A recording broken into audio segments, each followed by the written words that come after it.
Bab 1050, Pedang Hangdao muncul. Melihat adegan ini, Sander Ye tercengang. Apa yang terjadi? Sander Ye memandang penguasa Qi di sampingnya, dan penguasa Qi menatapnya dengan ekspresi serius. Sander Ye berkata dengan suara yang serius, "Senior, ini." Penguasa Qi membuka telapak tangannya, dan ada jejak energi yang menghilang di telapak tangannya. Melihat energi yang menghilang di telapak tangannya, jejak kesungguhan muncul di matanya. "Tuan Ye, aula pertama yang kamu sebutkan ini kekuatan utamanya sangat menakutkan. Aku hanya ingin menggunakan kekuatan magis untuk merasakannya, tapi aku tidak menyangka dia akan." Berbicara tentang ini, dia melihat sekeliling, dan kemudian berkata dengan suara yang serius, "Dia memperingatkanku." Wajah Sander Ye menjadi gelap. "Sial, penguasa aula itu galak sekali. Beraninya kamu memperingatkan penguasa peradaban kosmik tingkat 6. Buset sekali." Penguasa Qi memandang Sander Ye. "Tuan Ye, kamu berlatih di sini. Kita akan berangkat ke dunia rahasia reruntuhan besok." Setelah mengatakan itu, dia berbalik dan pergi. Sander Ye tertegun sejenak, lalu berkata, "Nona Qi, penguasa aula pertama." Penguasa Qi berhenti dan berkata, "Tuan Ye, aku tidak akan ikut serta dalam masalah ini." Setelah mengatakan itu, dia menghilang. Di lapangan, Sander Ye mengerutkan kening dalam-dalam. Setelah beberapa saat, dia menggelengkan kepalanya. Tanpa banyak berpikir, dia duduk bersila di tanah dan mulai menyerap kekuatan bintang dan kekuatan pemakan. Dan saat dia mulai berlatih, kekuatan bintang yang tak terhitung jumlahnya dan kekuatan pemakan tiba-tiba melonjak ke langit berbintang di sekitarnya. Sander Ye tiba-tiba terkejut karena dia menemukan bahwa kekuatan bintang dan kekuatan pemakan secara aktif datang ke arahnya. Dia mendongak dan melihat lingkaran sihir besar di atasnya. Lingkaran sihir itu terus-menerus menyerap kekuatan bintang dan kekuatan pemakan dari kedalaman alam semesta, dan kemudian mengirimkannya kepadanya. Ini jauh lebih cepat daripada kemampuan dia dalam menyerap. Sander Ye tidak banyak berpikir, dia mulai berkonsentrasi untuk menyerap. Dia ingin menggunakan kekuatan murni bintang-bintang di sini untuk memperkuat tubuh dan jiwanya. Pertama, mencapai alam abadi sejati. Saat Sander Ye sedang berlatih, penguasa Qi datang ke sebuah paviliun kecil yang berisi berbagai buku kuno. Penguasa Qi berjalan ke salah satu rak buku. Dia mengambil sebuah buku kuno berwarna merah muda dan membukanya secara bertahap. Dia mengerutkan kening. Setelah waktu yang tidak diketahui, dia perlahan menutup buku kuno itu, dan ada sedikit kesungguhan di matanya. Penguasa Qi berjalan perlahan ke jendela. Dia melihat ke arah Sander Ye yang sedang berlatih di ujung pandangannya dan berkata dengan lembut, "Kalau dia benar-benar datang dari tempat itu, maka Tuan Ye, kamu akan mendapat masalah besar." Keesokan harinya, siang hari, Sander Ye yang sedang duduk di langit berbintang, tiba-tiba membuka matanya.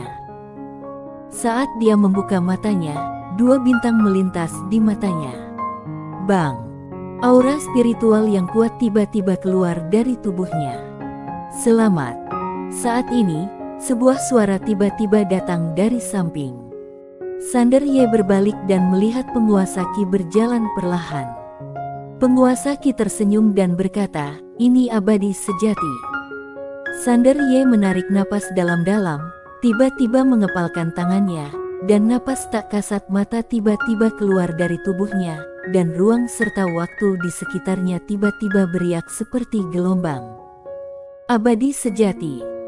Senyuman muncul di wajah Sander Ye, dan kini jiwanya, jiwa pedang, dan raganya sudah mencapai level yang benar-benar baru. Kalau dia bertemu Tuan Chu lagi, dia yakin bisa mengalahkannya tanpa menggunakan pedang King Xuan. Setelah menarik pikirannya, Sander Ye memandang penguasa Qi. "Nona, haruskah kita pergi sekarang?" Penguasa Qi mengangguk, "Oke." Setelah itu, dia berbalik dan menghilang dari lapangan bersama Sander Ye. Ketika muncul kembali, dia dan Sander Ye sudah tiba di gurun. Sander Ye mendongak dan melihat pilar-pilar batu yang menjulang tinggi berdiri di ujung pandangannya. Masuki Burni dan topang langit. Terdapat ratusan ribu pilar batu yang tertata rapi di kejauhan, dan di belakang pilar batu tersebut terdapat balai megah berbentuk huruf emas dan sangat megah. Sander Ye memandang penguasa Qi senior, reruntuhan macam apa yang ada di sini. Penguasa Qi tersenyum dan berkata, "Aku juga tidak tahu." Sander Ye meliriknya dan tidak berkata apa-apa. Penguasa Qi tersenyum hangat dan berkata, "Aku benar-benar tidak tahu. Kami menemukan reruntuhan ini belum lama ini. Adapun peradaban macam apa itu, aku belum tahu." Sander Ye mengangguk, "Kalau begitu, ayo kita lihat." Penguasa Qi mengangguk. Setelah beberapa saat, keduanya sampai di pilar batu dan merasakan penindasan. Pilar-pilar batu ini dicat padat dengan tanda-tanda aneh.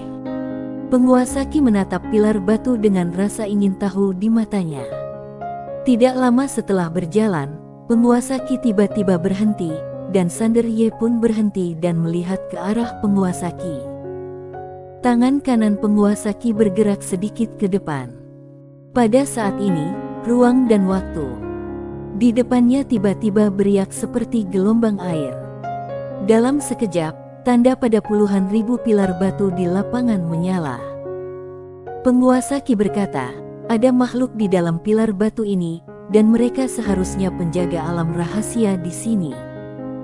Setelah mengatakan itu, dia melihat ke arah Sander Ye dan berkata sambil tersenyum, "Tuan Ye, tolong." Sander Ye mengangguk, berjalan di depannya, lalu mengeluarkan pedang King Xuan.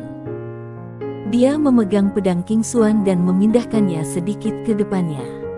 Sesaat, sesuatu tampak terkoyak, dan kemudian, ruang dan waktu di sekitarnya menjadi ilusi. Sander Ye diam-diam berjaga-jaga. Pada saat ini, pilar-pilar batu di sekelilingnya tiba-tiba bergetar hebat, dan kemudian, raungan yang menakutkan terus bergema dari dalam pilar-pilar batu tersebut. Ekspresi Sander Ye tiba-tiba berubah, dia merasa gendang telinganya akan pecah. Dia buru-buru mendesak jiwa pedang untuk melindunginya. Saat ini, penguasa Qi tiba-tiba membalikkan tangannya dan menekan. Bang! Semua pilar batu yang bergetar hebat ditekan. Sander Ye melirik penguasa Qi dengan terkejut. Penguasa Qi tiba-tiba tertawa dan berkata, "Tuan Muda Ye, pedangmu sangat kuat. Pembatasan formasi di sini tidak dapat menahan pedangmu sama sekali." Sander Ye tersenyum dan berkata, "Ayo ke depan dan lihat."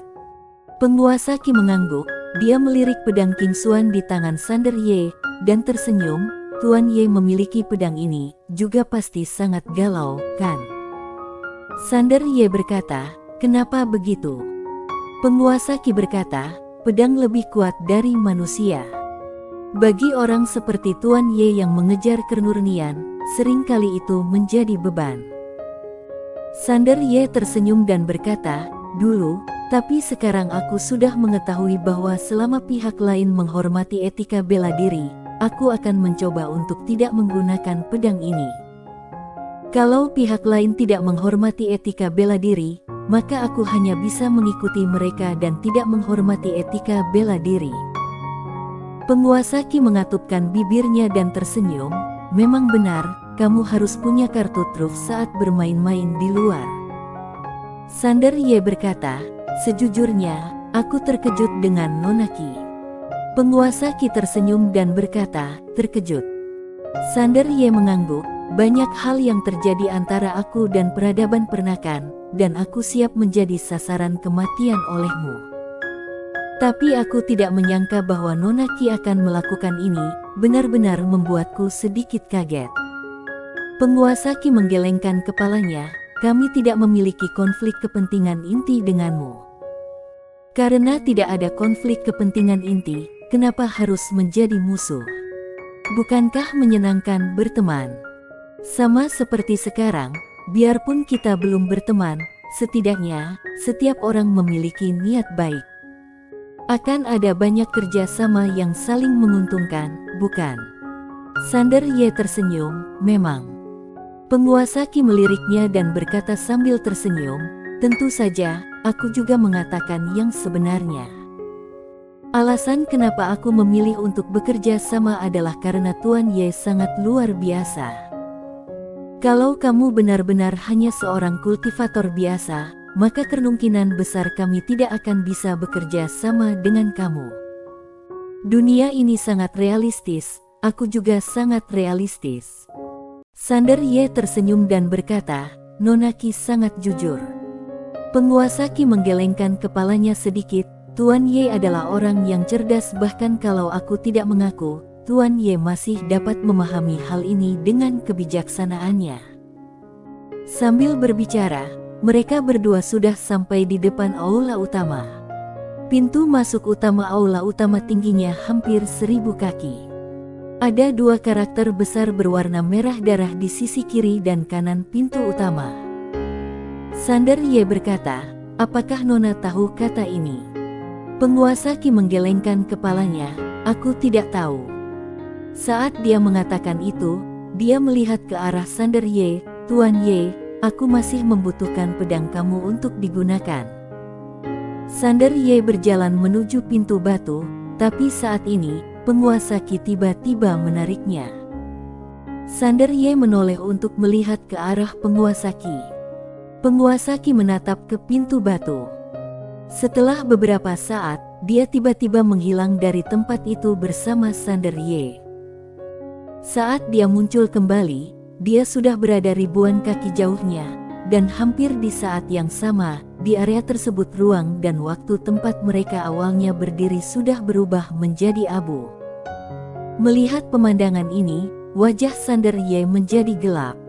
Penguasa Qi berkata dengan penuh semangat, ini setidaknya merupakan reruntuhan peradaban kosmik tingkat 6, dan ini akan menghasilkan banyak uang.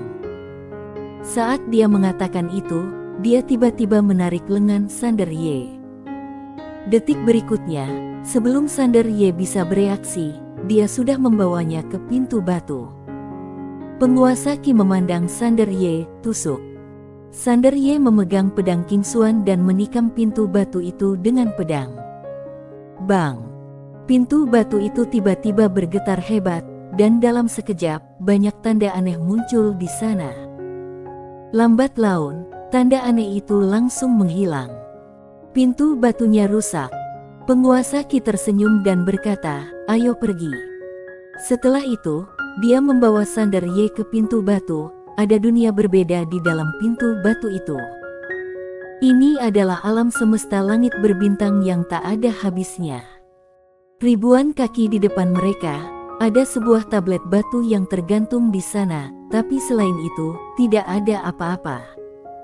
Melihat pemandangan ini, penguasa Qi mengerutkan kening dalam-dalam, apa ini? Saat dia berbicara, dia sudah membawa Sander Ye ke tablet batu. Tablet batu itu tingginya 100 kaki, dan penuh dengan kata-kata kuno. Selain tulisan, ada juga lukisan. Potret seorang pria paruh baya mengarahkan jarinya ke langit dan memandang ke langit. Sander Ye melirik teks kuno itu, wajahnya penuh keraguan, karena dia tidak bisa memahaminya sama sekali. Ada juga kebingungan di mata penguasa Qi, dan terlihat jelas bahwa dia juga tidak mengenalinya. Sander Ye berkata dalam hatinya, Tuan Pagoda, apakah kamu mengenalnya? Pagoda kecil berkata, tebak. Wajah Sander Ye penuh garis hitam. Penguasa Qi tiba-tiba melangkah maju. Dia melihat kata-kata misterius itu dengan hati-hati. Pada saat ini, perubahan tiba-tiba terjadi, dan tablet batu itu tiba-tiba berubah menjadi pusaran air. Kemudian, cahaya putih keluar, langsung menyelimuti Sander Ye dan penguasa Qi. Saat cahaya putih memancar, penguasa Qi tiba-tiba membalikkan telapak tangannya dan hendak mengambil tindakan, tetapi seolah memikirkan sesuatu, dia tiba-tiba berhenti dan tidak mengambil tindakan, membiarkan dirinya dan Sander Ye tersedot ke dalam tablet batu. Saat penguasa Qi dan Sander Ye tersedot ke dalamnya, langit berbintang tiba-tiba kembali tenang. Tetapi detik berikutnya, sebilah pedang jatuh dari langit dan melayang di atas loh batu. Pedang Hangdao. Loh batu. Bersambung.